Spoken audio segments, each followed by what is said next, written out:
నమస్తే, welcome to great Andhra. మనతో పాటు ఉన్నారు సీనియర్ పొలిటికల్ అనలిస్ట్ జిఆర్ మహర్షి గారు. నమస్తే సార్. నమస్తే చంద్ర గారు. సార్, గేమ్ చేంజర్ ఈవెంట్లో పవన్ కళ్యాణ్ గారు ఒక మాట అన్నారు. ఒక డిప్యూటీ సీఎంగా ఉండే ఆయన ప్రభుత్వానికి జిఎస్టీ ద్వారా ఆదాయం వస్తుంది కాబట్టి ఈ డిమాండ్ అండ్ సప్లై మేరకు రేట్ల గురించి ఆయన మాట్లాడారు. ఆయన ఆ పొజిషన్లో ఉండి, అంటే గవర్నమెంట్కి ఆదాయం వస్తుంది జిఎస్టీ రూపంలో, అంటే గవర్నమెంట్ ఏమన్నా చేయొచ్చా? మరొకటి, రాజకీయాల్ని ఈ సినిమాల్ని కలపద్దు, సపరేట్ ఎంటిటీస్గా చూడండి, అలా చూడాలి అన్నట్లు చెప్పారు. మరి ఎప్పటి నుంచో నిజానికి మనం బాగా గమనిస్తే రాజకీయ నాయకులు సినిమాల గురించి మాట్లాడేది తక్కువే ఉంటుంది, కానీ సినిమాల్లోని లేకపోతే సినిమా స్టోరీల్లోనే లేకపోతే సినిమా వాళ్ళే ఎక్కువగా రాజకీయ నాయకులకి సెటిల్ చేయడం, వాటిని వాడుకోవడం, ఇవి ఎక్కువగా మనకు కనిపిస్తూ ఉంటాయి. మరి ఆయన చెప్పినవి ఏమన్నా అమల్లో ఉంటాయా, లేకపోతే అసలు చెయ్యొచ్చా? ప్రభుత్వానికి ఆదాయం వస్తే జిఎస్టీ ద్వారా పెంచేసుకోవచ్చా అలాగా టికెట్స్? అంటే పవన్ కళ్యాణ్ గారు రెండు విషయాలు ఇక్కడ అబ్జర్వ్ చేయాలి. ఒకటి, ఆయన సినిమా నటుడు కాదు. ఇప్పుడు అట్ ప్రజెంట్ మీరు గతంలో సినిమా నటుడే కావచ్చు, ఇప్పుడు కూడా సినిమాలు తీస్తూ కూడా ఉండొచ్చు. మీరిప్పుడు ఒక రాష్ట్రానికి ఉప ముఖ్యమంత్రి, అంటే మీరు చాలా గౌరవప్రదమైన ఒక పెద్ద పొజిషన్లో ఉన్నారు. మీరు మాట్లాడే ప్రతి మాట కౌంట్ అవుతుంది, ప్రతి వర్డు కౌంట్ అవుతుంది. కాబట్టి మీరు ఏం మాట్లాడినా జాగ్రత్తగా మాట్లాడాలి. ఒకటి. రెండవది ఏమిటంటే, ప్రభుత్వం ఎప్పుడూ ఒక వ్యాపార సంస్థ కాదు. ప్రభుత్వం ఏమిటంటే ప్రజలకు జవాబుదారితనంతో ఉన్నటువంటి ఒక వ్యవస్థ. అది ప్రజలందరూ కలిసి ఎంచుకుంటే ఎమ్మెల్యేలు అవుతారు, ఎంపీలు అవుతారు, మంత్రులు అవుతారు. ఈరోజు పవన్ కళ్యాణ్ గారు ఉప ముఖ్యమంత్రి అయ్యారు అంటే ముందు ప్రజలు ఆయన ఎంచుకున్నారు. ఒక ఎమ్మెల్యేగా ఎంచుకున్న తర్వాత ఆయన పార్టీని మెజారిటీ స్థానాలు గెలిపించిన తర్వాత ఈ కూటమి ప్రభుత్వంలో ఆయన ఉప ముఖ్యమంత్రి అయ్యారు.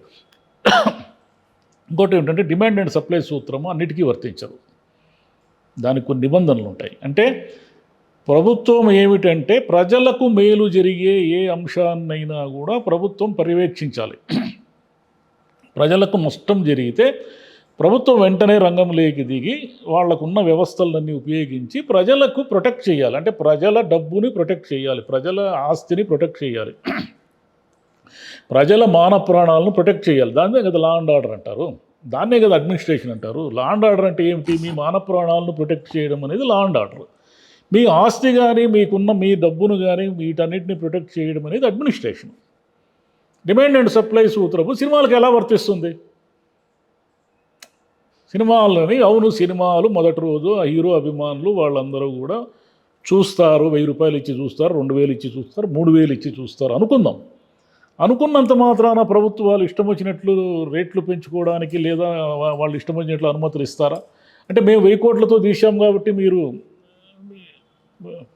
డబ్బులు పెంచాలి అంటే దాంట్లో ఏమిటి లాజిక్? ఒక కంపెనీ ఉంది, ఒక ఫోన్ ఉన్నాడు, ఒక ఫోను మొనోపలి అనుకోండి, ఆ ఫోన్ తప్ప ఏమీ దొరకదు అనుకోండి. ఆ ఫోనును మేము 1 కోటి రూపాయలతో చేసాము, 4 కోట్లతో అమ్ముతాము అన్నారు అనుకోండి, మీరు ఒప్పుకుంటారా? మద్యం ఉంది, సంక్రాంతికి విపరీతమైన డిమాండ్. ఈ 4-5 రోజుల్లో ప్రజలు పండుగ చేసుకోవడము, రకరకాల వినోదాల్లో ఉండడం వల్ల విపరీతంగా మందు తాగుతారు. సరే, ఇప్పుడు డిమాండ్ ఉంది కాబట్టి నేను సప్లైని నేను శాసిస్తాను, నేను మందు రేట్లు ఇప్పుడు 100 రూపాయలకు దొరికేదాన్ని 200 రూపాయలకు అమ్ముతాను అని అంటే మీకు కూడా దాంట్లో డబ్బులు వస్తాయి కదా, మందులో డబ్బులు వస్తాయి కదా మీకు కాబట్టి మేము పెంచేస్తాము 200 రూపాయలు. నేను ఎవడు తాగమన్నాడు? మేమేం తాగమని లేదు కదా.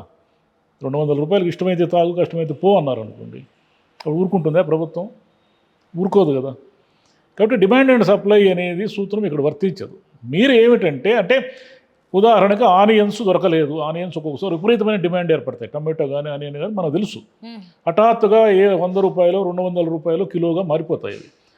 డిమాండ్ ఉంది ఇప్పుడు అనేసి బ్లాక్లో ఒకడు దాన్ని అమ్మడం స్టార్ట్ చేశాడు అనుకో, మీరు ఎందుకు వెంటనే సివిల్ సప్లైస్ అధికారులను రప్పించి దాడులు చేయించి వాడికి జరిమానా విధించి వాడి వ్యాపారం మూసేయిస్తారు?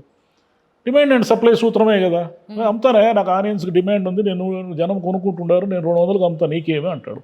బియ్యాన్ని ఒకడు బ్లాక్ చేశాడు అనుకో, దాన్ని బ్లాక్ మార్కెట్ అని ఎందుకు అంటారు మీరు? డిమాండ్ అండ్ సప్లై సూత్రం ప్రకారం వాడు ఇష్టం వచ్చిన రేటుకి అమ్ముకోవచ్చు కదా. అది కాదు.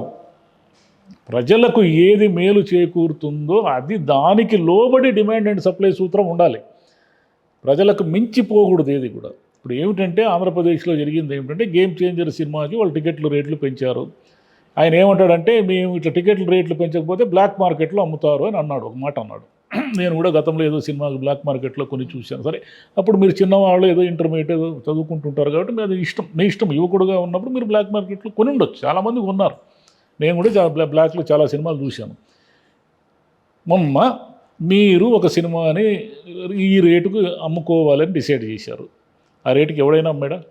3,000 రూపాయలు ఎలా అమ్ముతారు ఎవరైనా? అన్నీ బ్లాక్లోనే అమ్మారు కదా, సగం టికెట్లు బ్లాక్లో అమ్మారు. ఇంకో విషయం ఏమిటంటే దాన్ని థియేటర్ వాళ్ళు కూడా క్యాష్ చేసుకున్నారు. నేను ఒక సినిమా పుష్ప 2కి వెళితే 100 రూపాయలు పాప్కార్న్ అండ్ కోక్ ఛార్జీ వేశారు అదనంగా. నువ్వెప్పుడు నన్ను పాప్కార్న్ కోక్ కొనుక్కోమని డిసైడ్ చేయడానికి? దాని టికెట్లో భాగంగా తీసేసుకున్నారు డబ్బు.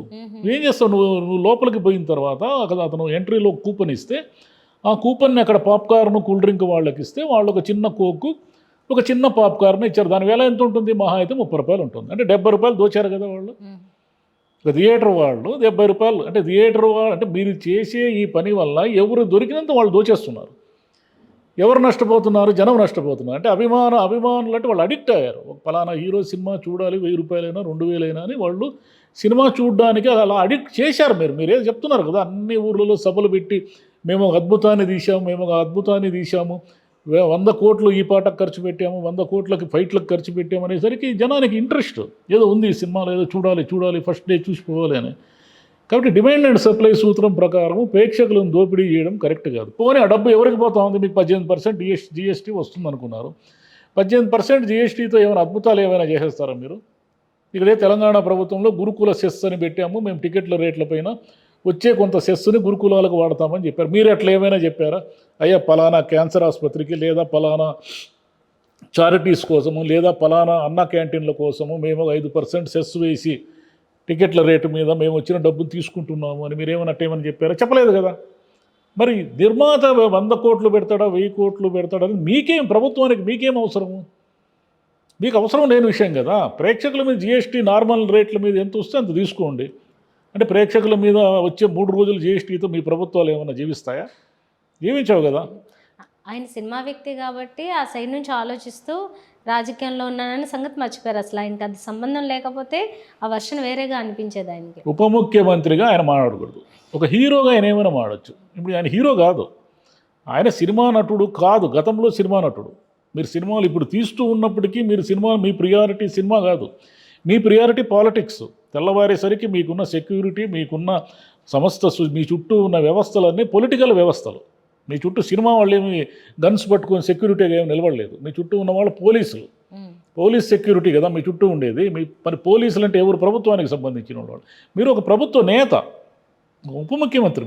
మీరు ప్రజలన్నీ ప్రొటెక్ట్. ఇప్పుడు రేవంత్ రెడ్డి గారు ఏమన్నారు? నేను ఉన్నంత కాలము తెలంగాణలో టికెట్లు రేట్లు కానీ బెనిఫిట్ షోలు కానీ క్వశ్చనే లేదు అన్నారు. మీరు ఎందుకు అనలేకపోయారు ఆ మాట?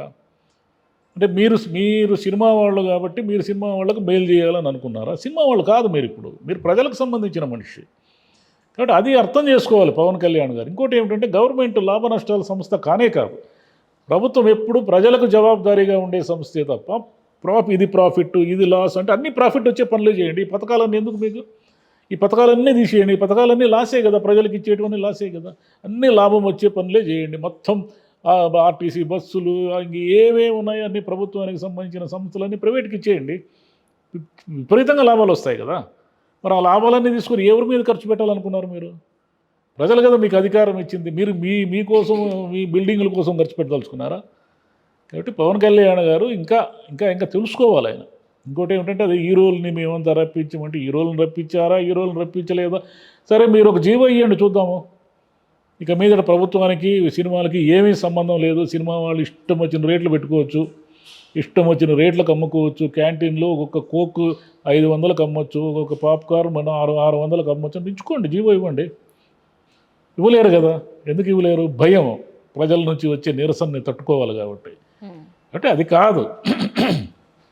మీ సినిమా వాళ్ళు మీకు రాజకీయాలకి సినిమాకి సంబంధం లేదనే దానికి లేదు. మీరు చెప్పినట్టు రాజకీయాలని సినిమాల్లో చూపిస్తున్నారు కదా. మనమంతా ఒక సిస్టంలో భాగమైనప్పుడు ప్రతిదీ రాజకీయమే డిసైడ్ చేసేటప్పుడు మేము రాజకీయాలకి రాము, మాకు రాజకీయాలకి సంబంధం లేదని ఎవ్వరూ అనడానికి లేదు. మనము ఈరోజు ఇంటి నుంచి బయటికి పోవాలా వద్దా అనేది నిర్ణయించేది కూడా ఒక రాజకీయమే. ఒక రాజకీయ పార్టీ ధర్నాను కర్ఫ్యూను ఉంటే ఏదైనా బందో ఏదైనా ఉంటే మనం ఇంటి నుంచి బయటికి పోవాలా వద్దా కూడా ఎవరు డిసైడ్ చేస్తారు? ఒక బంద్ జరుగుతుంటే మనం ఇంటి నుంచి బయటికి పోగలమా? కాబట్టి ప్రతిదీ మనం ఎన్నేళ్లకు పెళ్లి చేసుకోవాలి, మన ఇష్టం వచ్చినట్టు జీవించడానికి లేదు. ప్రతిదానికి ఒక చట్టం ఉంటుంది. నేను 12 ఏళ్లకే పెళ్లి చేస్తాను నా కూతురు కంటే, లేదు ఎత్తి జైల్లోకేస్తారు. నా కూతురు కదా, నా ఇష్టం కదా. నీ కూతురు నీ ఇష్టం కాదు, ఒక చట్టం ఉంటుంది, ఒక సిస్టమ్ ఉంటుంది. ఆ సిస్టమ్ నువ్వు ఒబే చేయాలి. నువ్వు డ్రైవింగ్ లైసెన్స్ లేకుండా బండి నడుపుతానంటే ఒప్పుకోరు. నీ డ్రైవింగ్ లైసెన్స్ ఉండాలి. కాబట్టి ఇవన్నీ కూడా మనం ఒక సిస్టంలో ఆధారపడి సిస్టంలో భాగంగా జీవిస్తూ ఉన్నప్పుడు రాజకీయాలు మాకు సంబంధం లేదనే దానికి కూడా లేదు. ఆ నిర్మాతలు వస్తే నిర్మాతలు మాత్రం ఎందుకు రావాలి? టికెట్ల పెంపుదల కోసం. అసలు ఎందుకు టికెట్లు పెంచుతున్నారు మీరు? రేట్లు ఎందుకు పెంచుతున్నారు? మీకేం అవసరం? ప్రభుత్వం పరంగా మీకేం అవసరము? సినిమా పరిశ్రమను ఆదుకోవడం అంటే సినిమా పరిశ్రమకి ఏమైనా డబ్బులు పోతాయా? నిర్మాతకే కదా పోతాయి. నిర్మాతకు పోతే హీరోల రెమ్యునరేషన్లు పెరుగుతాయి. దీనివల్ల ఏమిటి లాభము? ఎవరికి లాభం దీనివల్ల? కాబట్టి సినిమాలకు సంబంధించి ఆంధ్రప్రదేశ్ ప్రభుత్వం కూడా ఒక నిర్ణయం తీసుకోవాలి. అయ్యా, ఇది గవర్నమెంట్ ఇలా నిర్ణయించింది టికెట్ రేట్లు, మీకు కావాలంటే మీరు టికెట్లు గిట్టుబాటు కావడం లేదంటే మేము ఆ టికెట్ రేట్లు సామూహికంగా పెంచుతామంటే, ఇప్పుడు 100 రూపాయల టికెట్ ఉందనుకోండి, మేము నెక్స్ట్ ఇయర్ నుంచి ఒక జీవో తెచ్చి అన్ని థియేటర్లో 150 రూపాయలు బాల్కనీ టికెట్ ఉండేలా మేము పెంచుతాం కావాలంటే. అంతేగాని ఈ సినిమాకి పెంచండి, ఈ సినిమాకి బెనిఫిట్ షో ఇవ్వండి, ఈ సినిమాకి టికెట్లు మేము ఆదాయం తెచ్చుకుంటాము, మాకు ఖర్చు ఎక్కువైందంటే మిమ్మల్ని ఎవడు ఖర్చు పెట్టుకున్నాడు? సినిమా బాగుంటే జనం వాళ్ళే వచ్చి చూస్తారు. ఏం గతంలో సినిమాలన్నీ కూడా టికెట్ రేట్ల పెంపుదలతోనే ఏమైనా ఆడాయా? ఏమి? సినిమా బాగుంటే గొప్ప తెప్పలు చూస్తారు జనం. హనుమాన్ అనే సినిమా ఏ టికెట్ల రేట్లు పెంచారని ఆడింది. మొన్న ఖా అనే సినిమా ఆడింది. ఆ ఖా అనే సినిమాకి ఏం రేట్లు పెంచారు? ఏమి లేదు. ఏ బెనిఫిట్ షోలు వేసారు? ఏమి లేదు కదా. సినిమా బాగుంటే జనం వస్తారు, హీరోని చూడరు, ఎవరిని చూడరు.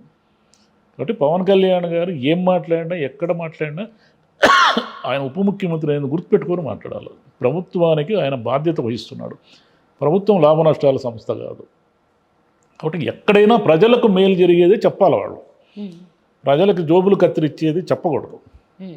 రైట్. సర్లేండి. అంటే కొన్నిసార్లు ఆయన మామూలుగానే ఆయన ఆవేశంలో ఎప్పుడు ఏం చెప్పాలనుకుంటారో చెప్పాలి. అవును, రేపు ఆయన హరిహర వీరమల్లు వస్తుంది. దానికి ఏమి ఈయనే ప్రభుత్వంలో ఉన్నాడు కాబట్టి బెనిఫిట్ షోలు 3000 రూపాయలు బెనిఫిట్ షోలు వేస్తారా?